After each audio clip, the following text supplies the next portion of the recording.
Ribadisco, a mio avviso il Quirinale sta predicando bene e razzolando male.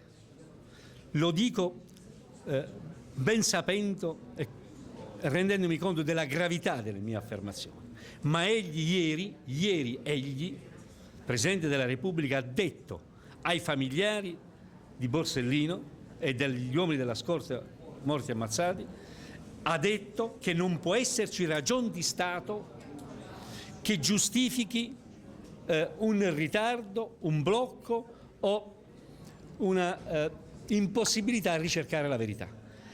Egli è la stessa persona che per ragion di Stato ha sollevato la questione di conflitto di attribuzione davanti alla Corte Costituzionale. Cioè egli è la persona che ha sollevato con ragion di Stato per un fatto che egli stesso riconosce che non può esserci ragion di Stato che impedisca l'accertamento della verità. Ciò premesso, allora io rivolgo un'altra preghiera al Presidente della Repubblica, in modo formale.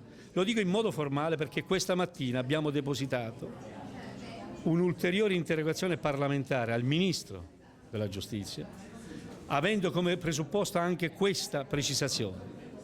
Signor Presidente della Repubblica, lei è stato intercettato non direttamente ma indirettamente, perché altri sotto intercettazione parlavano con lei.